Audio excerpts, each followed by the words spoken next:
Hi, it looks like we're close to live, and we're live. Hi, thanks for joining us. Really appreciate it. Before we jump in, we just kind of wanted to take a minute to thank everyone for coming. We have folks here live in the room, and we also have some people on the stream, and we're really glad to try to organize these events to build this community and start to create a conversation around how small businesses can succeed and grow. And really grateful that Sandy has joined us here in the room, and we have Stephen to talk about um, e-commerce, about building a brand, about product marketing, and so on. So maybe first we could just start by having everyone introduce themselves. Sandy, do you want to go first? Sure. Hi, everyone. My name is Sandi Green. I'm the co-founder of Miracle Max Marketing, and we specialize in helping small and growing businesses scale with better marketing. So we focus on things like content, on your personas, on your website, and really just helping businesses get their message out there, help them stand out in the crowd without burning too much of their money, because money is tight, time is tight. So we really try to focus on all the things that we know will make an impact in your business quickly. Stephen, you want to go ahead?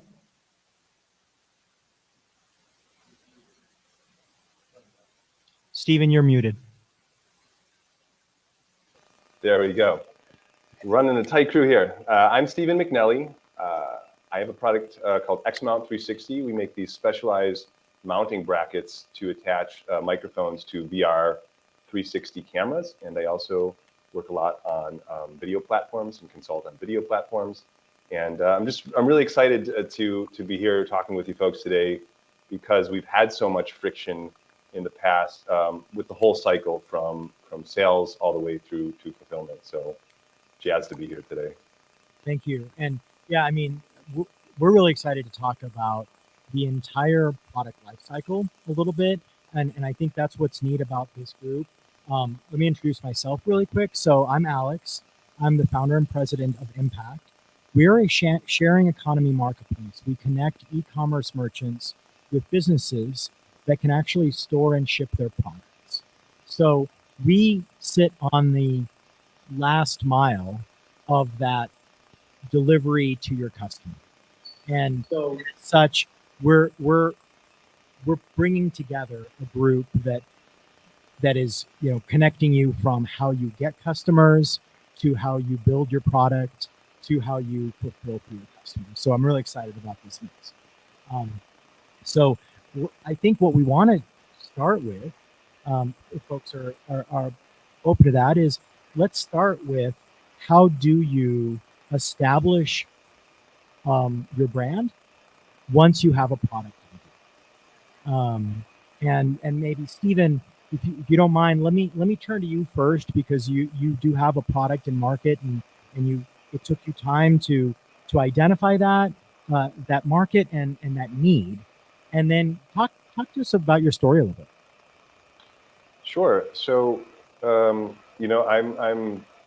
a new parent. I just had a second kiddo, and I was looking for ways to create content faster, and 360 cameras allowed me to do that, but I couldn't find anything to mount a microphone receiver to my camera. Couldn't find anything in the marketplace, and so I worked with my friend who's a mechanical engineer to create a mounting solution for those cameras. We put up a website, and I made a video, and I think it's got 200-some thousand views right now, and there just wasn't anything, so we ended up shipping all over the world. And we wanted to create something that felt that was just like an elevated Etsy, right? Like it was homemade and made in a small batch in a very boutique feel, and that just evolved. And I just wanted to point out that, like, if you don't think about your brand, it doesn't mean you don't have one. It's just on autopilot, right? Like, we all have a brand, a personal brand, whether we think about it or not. It's just whether or not it's intentional or not.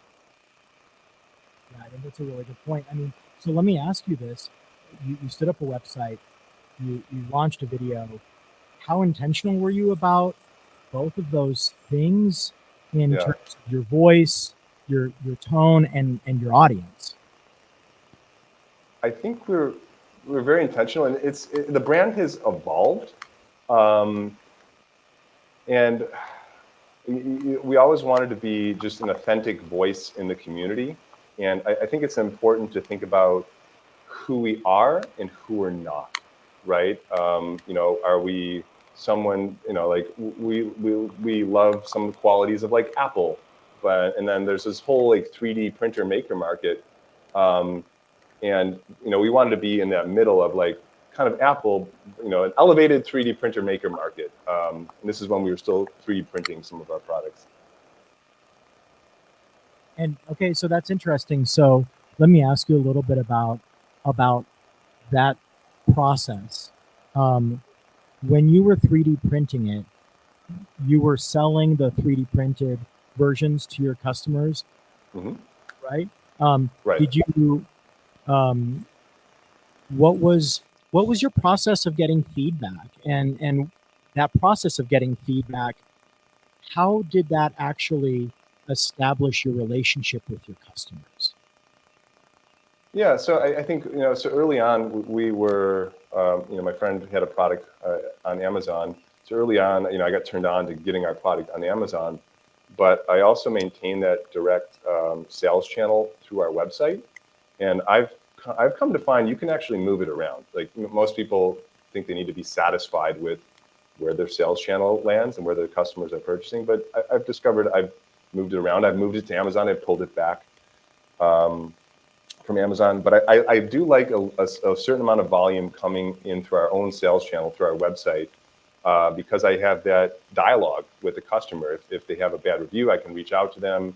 I can reach out to them before they have a problem.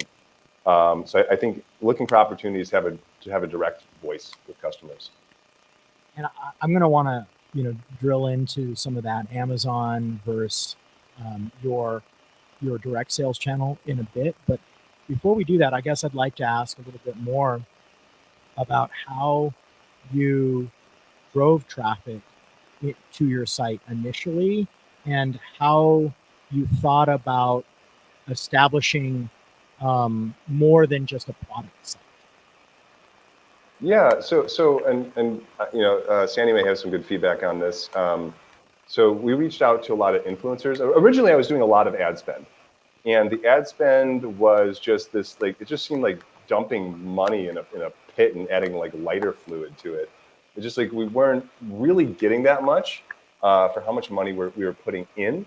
And I've kind of found that reaching out to intentional influencers has been a really positive approach. And what I mean by intentional influencers is that it was the right market, or they reached the right audience, and they really cared about the product. And so for us, it was easy. We had this intersectional market of microphone and camera, and we found influencers that had both of those things. But as I explore new products, I look for intersections with influencers that can help create content and get the voice out there. Has that been an area, Sandy, where you're finding people engaging with influencers um, both in social and also on their own platforms? Yeah, absolutely. So the thing about ad spend and influencers is and just being a growing business in general, is it's very easy to burn through a lot of money on marketing that won't work. It's much more difficult to take a step back and really think about who are we, and most importantly, who is our customer, and who are we to them. Because when you do that, if we could get back to what Stephen landed on, which is, we're this special kind of product that fits these two different categories, and that the word that he used is intentional, which it's kind of overused these days, but the way that he used it, I think, is perfect, in that he looked for a messenger, which is an influencer, that had similar intentions, right? Similar value, similar audience. We're speaking about things that align with Stephen's brand. That's where it's successful. And I think when it comes to just your brand and your voice, lots of companies just sort of ease into their brand, right? You build a product, you build a company, and then all of a sudden you look back and you realize, like, oh, I've got this thing, I've got a reputation. out there, right? Hopefully it's a good one. The thing that I always challenge clients to do is think about, who do you want to be, right? And who do you want to be to your customers, and what value will that, what values do you want to express through your brand? So is it service? Is it education? Is it inspiration? Is it great quality? All these things are things that then can give your marketing strategy some hints as to where to go. If you want to educate, then I'd say content's the way to go, because that gives you the avenue to really talk about in depth what you do and why it's important and what people need to learn. If it's inspire and entertain, social media is a great place for that, right? That's where entertaining, video and TikTok and TikToks and things like that really come into play. If it's building community, I think both, right? It's both content, but then also user-generated content, which I know when we were preparing for this, Stephen and I were talking about that, right? Just like one of the things that you can do with your customers, if you're thinking about just different ways to reach them, is engaging them at the point of sale and capturing their insights right away. It does a bunch of things for you. One, it can create content, right? You can literally say, hey, flip on a video, like flip around your camera and record a video of you unboxing and talking about it, and tell me why this thing is so great. That does a couple of things. One, it gives you insights directly from the customer's mouth. Two, it gives you video. And three, it gives you social, which is someone has bought this thing and has enjoyed it, so I can then share it. So if you're thinking that marketing is a daunting task, those are some of the ways that you can make it a little bit less daunting, and also some of the ways that you can think about how to tie the things that you're already doing back to your brand value. But I think it's an interesting challenge for many businesses who feel like, I don't have a voice. I don't know how I'm going to market. I'm an engineer. I make things, but it feels like we all know how to have interpersonal relationships. And I think maybe we've gotten confused by big brand marketing about what it means to just have interpersonal relationships with your customers. And if we kind of roll back to that, we can engage with them when they're buying, just after they bought, and actually, turn that into the story. Actually build the brand through our customers, right? I also think it's interesting to highlight. You talked about the ideal customer. I think there's a second point, which is probably the decision point, or the ideal customer at the point that they're going to choose your product. So, when we're thinking about creating content, and I'll talk about impact for a second, we are trying to help businesses sell their products. We could get involved in their business at any stage, from the moment where they've got a patent idea all the way to when they IPO, right? But in reality, there's a sweet spot for us, which is when they're already and they've maybe just started to grow out of their garage, and how do we create content that reaches people when they have questions about that stage, about that process? And that's, I think, something we're thinking about in trying to have that honest dialogue with people, and just to create content is not just the when. And that's one thing we started thinking about, Alex, at the beginning, is where we wanted to go and how we wanted to scale. And to be aware that when you're doing things in a way that won't scale, just be aware that you're living with that pain and that you'll need to fix it at some point. And so even thinking about impact, or if this a really high, operationalized plan for fulfillment before you reach a crushing scale, so you can start thoughtfully walking that direction. I think that's really beneficial, and it'll help scale your brand too, right? So if you have a brand that functions very well in a small scale capacity, but it can't scale very well, you'll reach growing pains real quickly.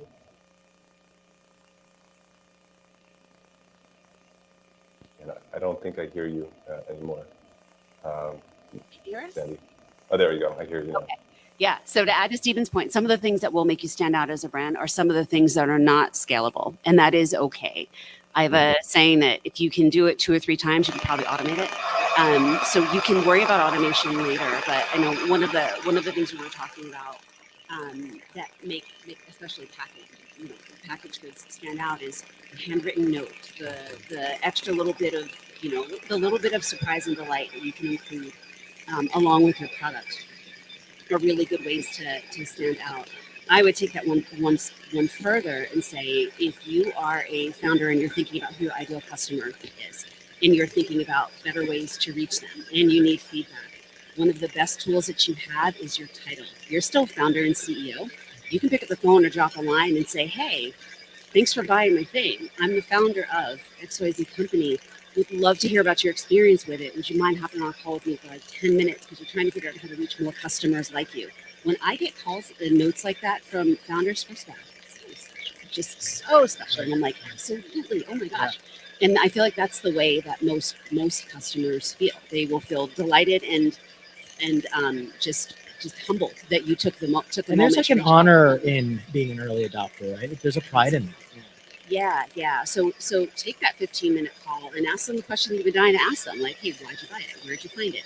What do you think about this? Hey, I'm thinking about, maybe advertising here, or whatever burning question you have inside your 4 walls or inside your mind when you're trying to figure out how to scale. Take that question to your customer. And one of the best times to reach them is at the point of sale. The other thing you could do is if you've got if you have shipping automation where they get a note that says your package is on the way, that may be your signal as a founder to say, hey, your package is on the way, should be there in a couple of days. We'd love to hop on a call with you to see how the unboxing is.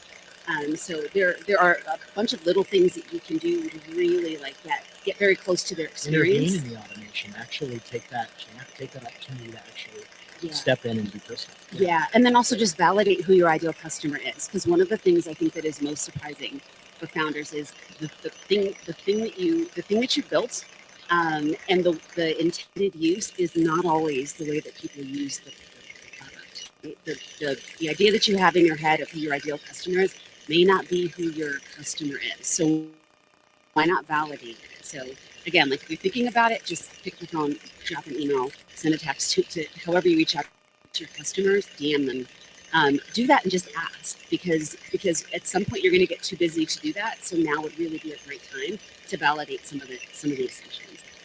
That's great. And I want to hook into Stephen talking about his 3D printing process, right? Because that's a perfect example. I think there are plenty of companies that would not have gone live on their 3D printed version and have waited until they got to injection molding, but they would have missed a huge opportunity to actually engage with early stage customers, right? And I guess I look to Stephen to talk a little bit about, was there some benefit and opportunity, and maybe what were some of the challenges that posed?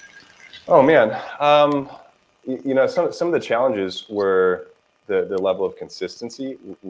Our tolerance is down to around 1/10 of a millimeter for our mounting solution, and so we'd have a lot of waste, and getting to a place where we'd have enough capital to invest in something that was beyond that was challenging. But it was also the only thing at the time, and it helped us get there. I was hoping to share that example of this handwritten note, if I have a second here. Please do. So this is a customer. Recently, we had a customer lose a screw, and it wasn't a defect. They just lost a screw, and so I just sent them another one. And it's kind of that experience of we kind of portray ourselves as a very premium brand in the space. And if you go fly first class, no one's going to charge for a beer. And so we kind of took that approach with this customer, and we just sent him the replacement. And we also sent him a handwritten note, and we sent him some macadamia nuts. That's, we're in Hawaii. That's also become one of our things is, sometimes when we have a special order or a high value order, or at the beginning, it was every order, we just put macadamia nuts in. And so he says, y'all sent me macadamia nuts. And then 2 minutes later, Manaloa nuts, And then like another later, like a day later, he says, hey, love these things. He just kept popping. He was so excited. He kept popping off these emails. And then a couple days later, he said, I'm looking forward to sending you some of my footage. I've never experienced customer service that thoughtful. You provided me an amazing snack that was expensive to ship. And so what happened is he ended up feeling like he had a relationship with the brand, right? He was going to send me some of his footage because he felt this authentic relationship. And it's authentic because I enjoy that he enjoys the product. And because that term authenticity gets thrown around so much. But, I find that we need to emotionally really invest in caring about our customers for real. And, then I think that authenticity aspect can help take care of itself. And then, do you mind if I touch a moment on scale, I guess, Alex? So this is kind of that process is we'd send these handwritten notes, and we've actually gotten some good feedback about it. This is what I consider like an organic way to enter a digital market, right? I sent this influencer. He had bought this our mounting solution with his own money, and he decided to do a review. And he showed everyone the letter. He said, "Hey, love the stuff these folks are doing. Like and subscribe to them." We didn't have a lot of followers at that point.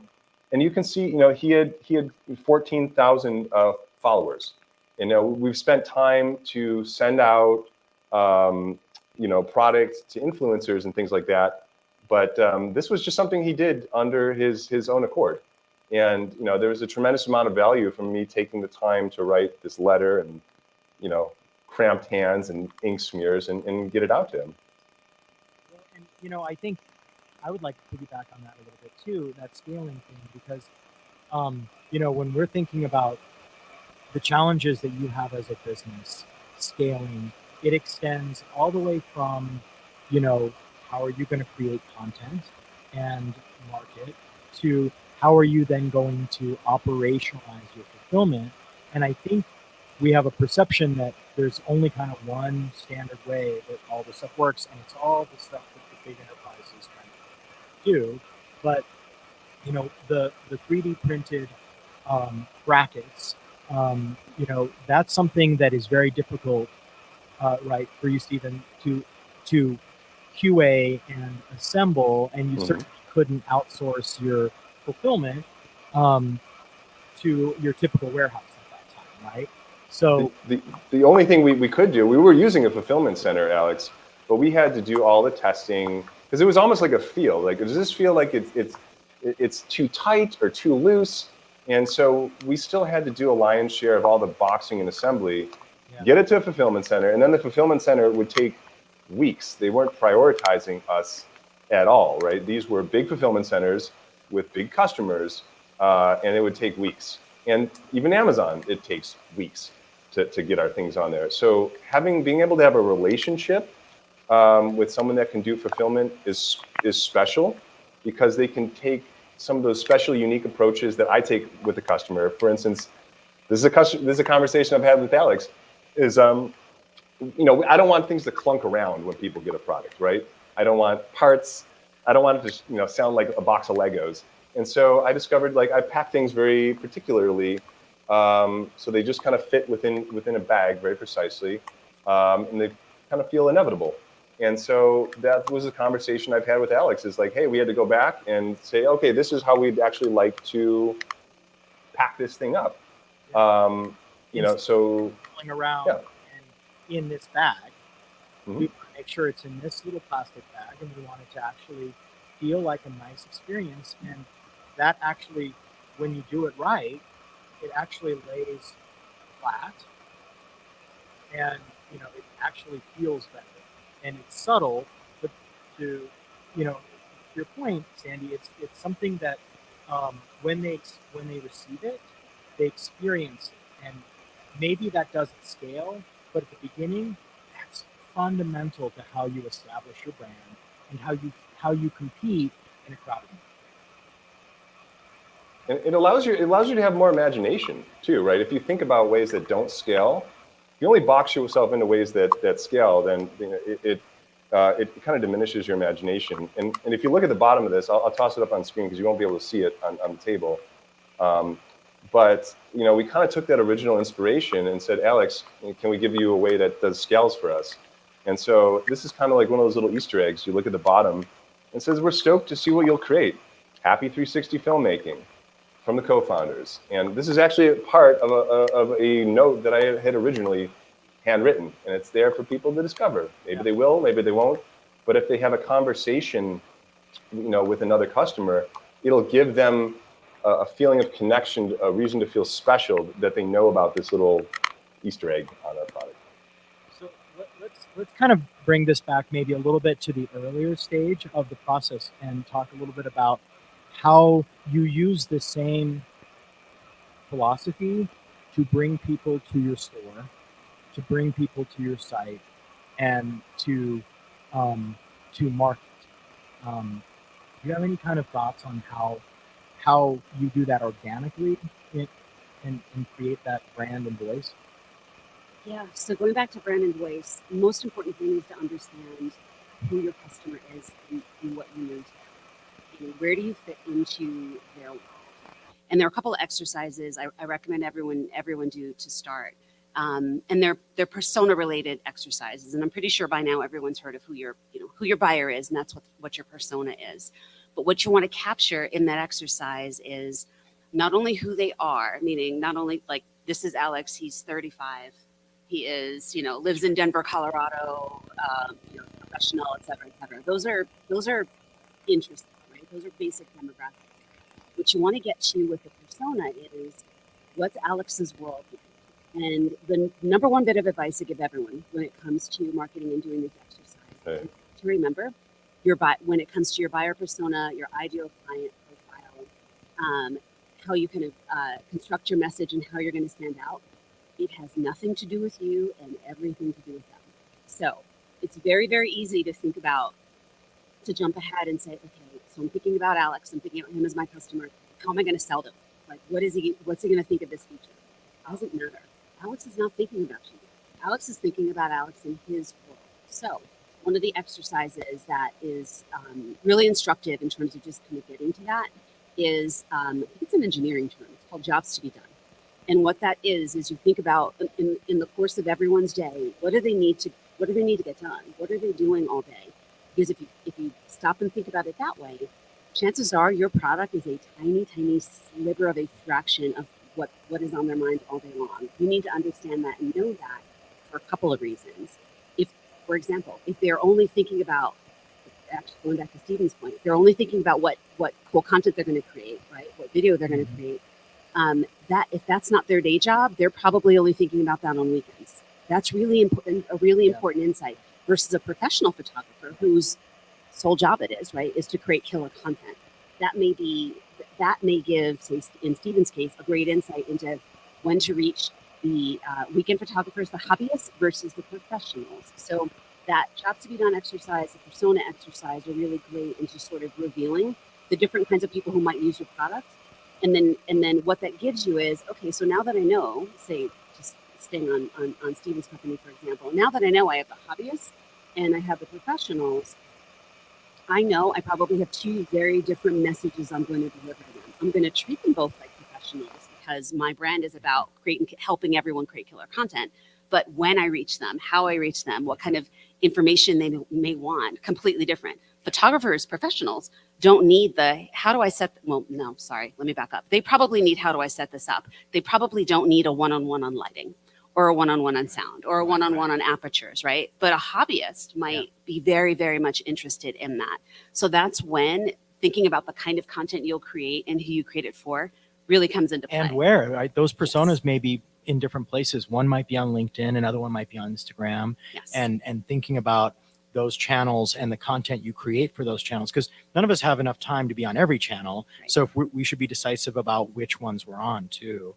Yeah. And especially if we know we have a target customer in a specific environment. Yeah, and that's where channels like SEO really come into play. So if you think about it, if you have two different people just to keep the scenario going. But two very, very different people. They search for very different things. And so because of that, your SEO strategy, your content strategy is a little different. And so, for example, with SEO, you'll want to know what kinds of questions are people asking, either about the product, about photography, about great places to go capture images, about, hey, what are the latest new developments in the tech. All very, very different questions asked by very different people. So your content strategy needs to kind of factor that in. So it sounds very overwhelming and daunting. It can be. But what we always advise clients is, where do you want to place your best bet, right? So who do you want to focus on first? And let's help you figure out, like, what kind of content do you need that will eventually sort of get you found and get you known for, whatever your brand stands for. I mean, any thoughts on, so that you know that it's working or not, and you invest wisely, how you test, how you monitor? Any thoughts on that? Lots of thoughts on that. It's a constant. So SEO is a long game. I wish it was a shortcut, but I think Steven said in the beginning, he spent a lot of money on ads, which is paid, social, and it got him nowhere. That's pretty common. With SEO, what you're going to want to do is really think about, going back to I think what I said about brand, is, what do you want to be known for? That's usually the first question I ask clients, is, what do you want to be known for? And it can be a philosophical type question, but it's really important what content you want to create, who your audience is, what might resonate with them, and sort of where you want to spend your time when it comes to creating marketing. For content, what I usually recommend is, if you're using, say if you have a website and website is your point of sale, and say you want to really drive your audience to your website. You don't want to go to Amazon or a third party. You really, really want them to come to you. Then you need content on your website in order to make it findable to begin with. So standing up your blog and resources page is a great way to sort of start to make your site findable on Google. And I could probably talk for an hour about Google, but I won't. But I will give you an analogy I thought of the drive over about Google and SEO. See, Steven wants to hear about Google and SEO.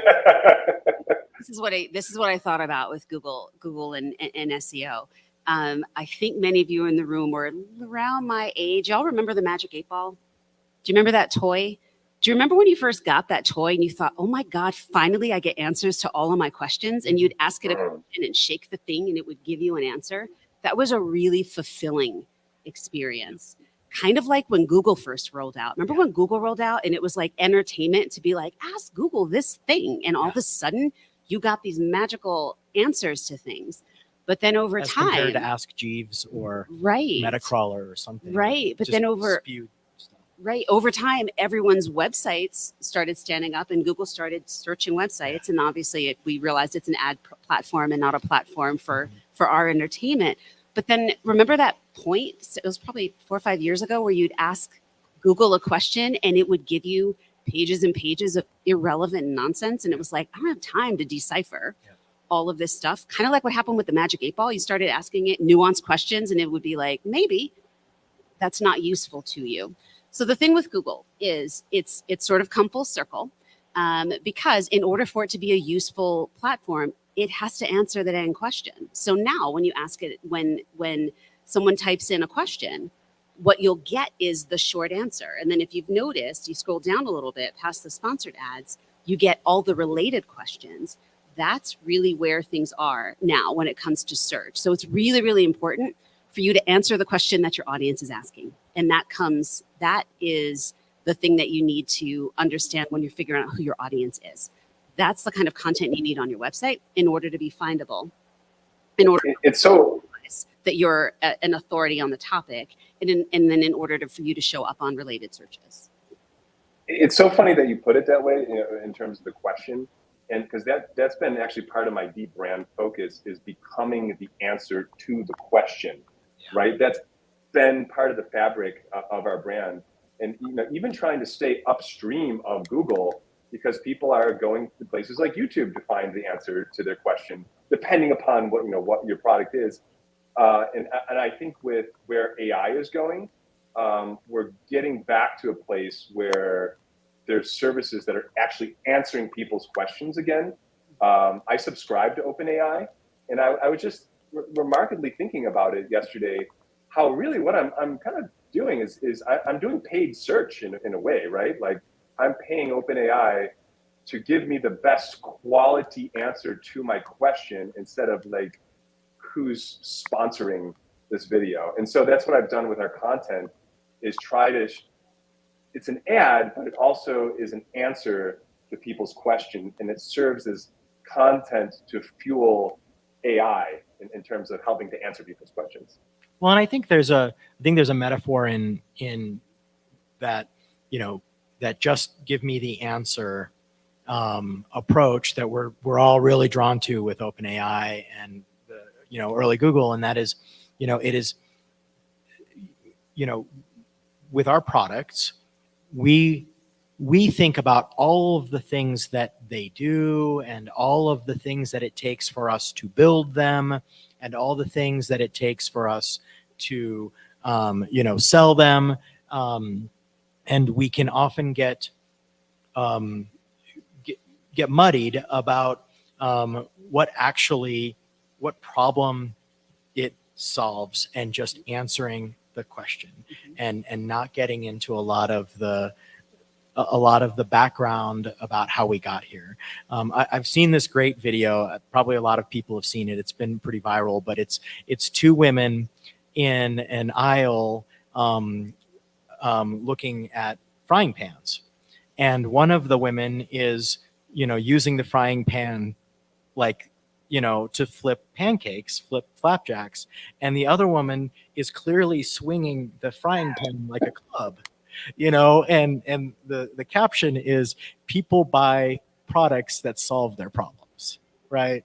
And Right. we just have to sometimes think about that and just really be very, very thoughtful about what our customers need. Yeah, and there are tools that you can license, and many of them are free, in fact, that will help you get to the list of questions that your clients are asking, so you don't have to guess. It is important to ask customers. That's why I very much advocate for you always get on the phone with a customer and just ask them a question, see how they found you, ask them, you know, what their experience is, ask them as many questions as they'll allow. But there are tools that will actually give you a list of related questions, and that's really your roadmap for your content. So that's kind of how we approach it. We, you know, want to understand your audience. We'll think about keywords. We'll look at related questions, and then like, well, okay, what kind of content best answers this question? And that's really kind of go back to what you were saying. And I think we can answer those from ourselves. You know, I think we think there's a lot of like trickery in trying to get customers, but you know, and say, you know, how would I find a frying pan to knock someone into the next dimension with, you know? And so like, what would you look for yourself? Because I think we feel like we kind of try to game it. I mean, but honestly, how would you find the thing? So I don't know. That's a good way to stop and do it. Well, and so I guess let me just pause for a minute. We've been going for about 45 minutes or so. I want to make sure that we leave some time for questions. And if there are any, you know, otherwise we can kind of bring it to sort of a close and maybe kind of talk through any last suggestions for people. So we'll just give a second for anyone. See, let me check our stream. I don't see anything. I don't see anything on our stream here. We do have a question in the room. Hopefully the mic there works. Yeah, flip the little button up. I'll go ahead and repeat your question if it's not working, or.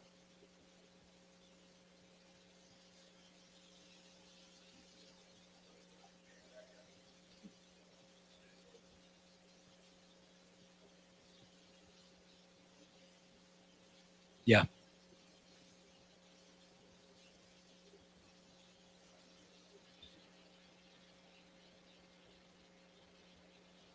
So let me repeat the question. Coming from an engineering background, you're really told, do one thing well, and then, scale that. But there's so many choices. So how do you know which? Does that pretty accurately reflect the question? Okay, so what I guess what I would say is this goes back to some of the lean startup concepts, some of the concepts around fail fast, which is I do think you should focus. I think it's really easy, and entrepreneurs have a strong tendency to want to invent a new thing every day. And just to throw all sorts of things out there, you will not likely succeed with that. But I think that there are ways to prototype something, invest enough time to validate it, and get in front of the feedback as quickly and early as possible. And so some of the things we talked about, I think, really highlight that. Make sure, whether it's, use your 3D printed version and sell it and see what people's feedback is, or, ask them to engage in your, in your sales process or in the fulfillment process, and get direct feedback as soon as possible. And then revise, rather than fully pivot, if you can, unless all signals say you shouldn't be going down this path at all. Alex, I kind of have a three-pronged approach to that in terms of what to pursue. Is one thing, I don't think it's always obvious, is I need to be deeply passionate about what I'm pursuing. Our time is valuable and limited, and if we're not passionate about it, when we run into a hard spot, it's going to be hard to keep going. I like to find things that I have domain expertise, and being honest about what I have domain expertise is. I have, because when I'm starting out, I'll be wearing a lot of different hats, and I might need to go and do a lot of different things hands-on. And the third is I look how executable it is. What is my likelihood that it will succeed? And this could be different things for different people. This could be money. This could be teams. This could be time. And so those are my three things I look at: is passionate about it, we have domain expertise, and then how executable is that thing to me. That's great. And I think from a marketing perspective, I'm a very big believer in running experiments. So just to add on to Alex and Stephen's point, I have a saying, I have lots of sayings, but one of my sayings is you think like an anthropologist and you execute like a scientist. So what you want to do is spend as much time with customers and your potential customers as possible and develop a theory on the case. So if for example, you have one or two customers to start, but they love you and they're giving you lots of feedback. Take a moment to stop, think about, like, okay, where can I find 4 or 5 more of them? And what marketing channel, right? Whether it's, cold email, whether it's, hey, could you refer me, or running an ad, or, doing a big social media campaign, or coming to an event to speak, whatever channel could get you in front of customers just like them. That's where I would sort of start. And then from there, I'd say set a time on it. So the good thing with digital is you can launch pretty quickly. You can get feedback almost instantly. And so you don't necessarily have to spend a ton of money to prove a hypothesis. So say, for example, you want to run an ad, and Google has tons of tools that can help you get really, really granular on who sees the ad. I would take kind of what you thought about from your anthropologist, little experiment, take that energy into Google, refine your audience to the point where you can expose that ad, let that thing run for 3, 4, 5 days. If nothing happens, turn it off, move on to the next thing. So you really do need to try it, move on to the next theory on your case, and then keep going. There really isn't a science it's a bit art and science, I should say, but there's really no magic bullet. I can't sit here and say, okay, so for you guys, you should do social and you should do, paid ads. It really varies by customer, it varies by your market. So I think the best thing you can do is pick one, try it, set a time for it, set a limit for it, see what you learn from it, and then try again. But then the one thing that I think is a constant for founders is keep talking to your customers. Keep talking to your customers.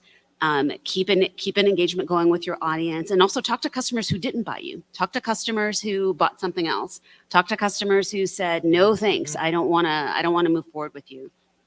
Because as you grow, the echo chamber will become such that the only people you'll end up talking to are people who already love you, and that's not a way to grow. So my 2 bits of advice are just talk to people. So just get outside of your own 4 walls, and then if you're going to run an experiment, run it for a short period of time, and really just take a look at what happened and what you learned from it, and you just keep building on that. And that's the cool opportunity with like a small or medium-sized business, is you have a lot of latitude to run these experiments. Really large businesses like Nike and Apple and all these brands, like, it's really hard. There's so much process baked in that it can be it'd be hard to say, hey, how does sending handwritten notes or macadamia nuts or, replacing parts, for free, how does that go?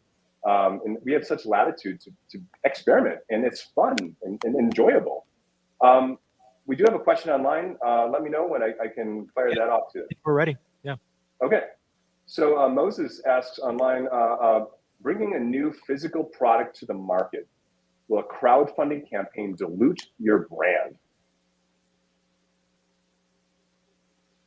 It's a great question. Maybe Stephen, are you open to starting with that? I do have some thoughts. Sure. I have some thoughts, and I've actually been talking about Alex about this. Alex, I was saying, if I had the time, I'd actually like to crowdfund this project that I have. And sometimes I think about brands as not being really large monolithic things, but a brand could be like a little micro brand, right?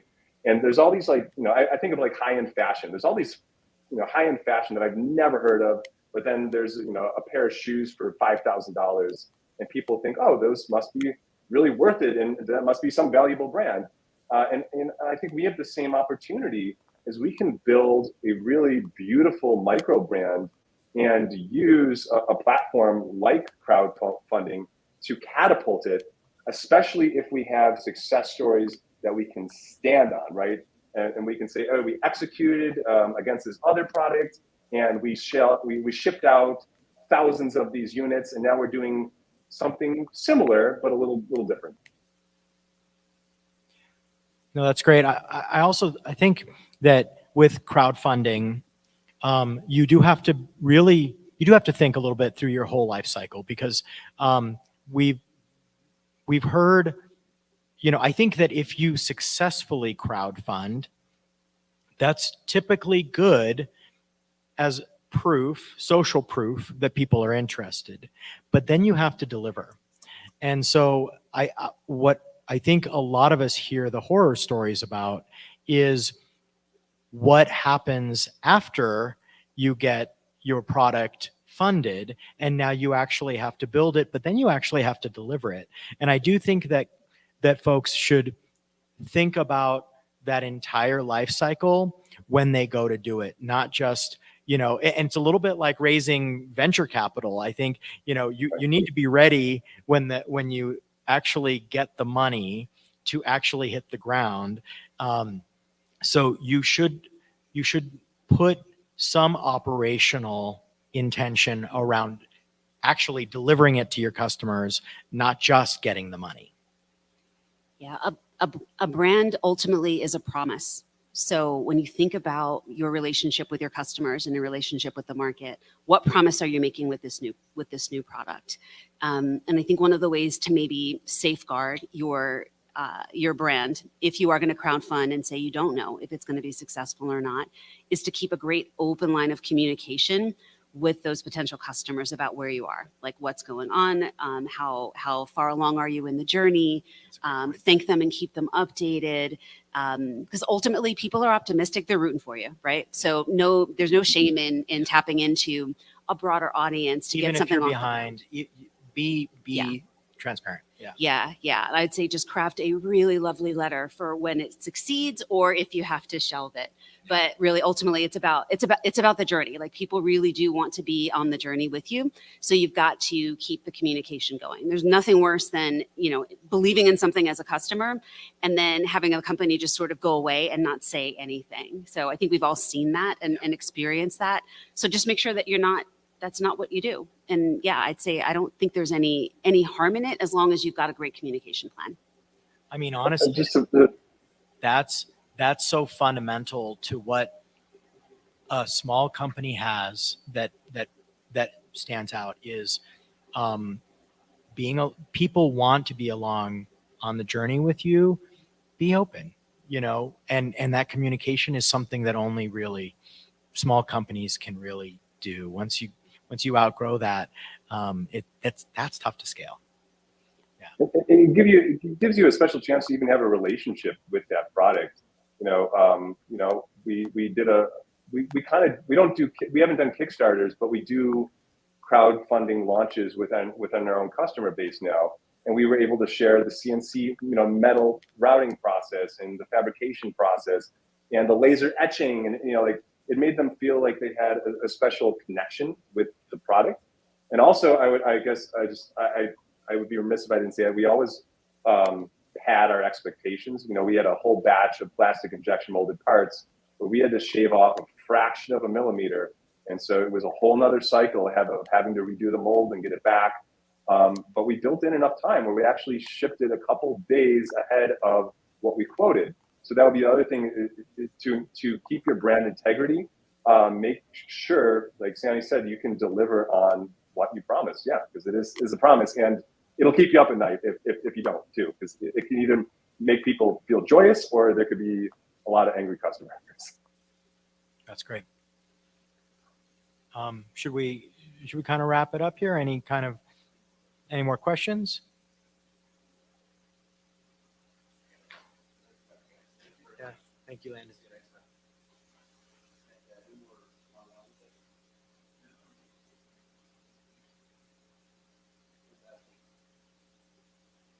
Well, good. I mean, I think that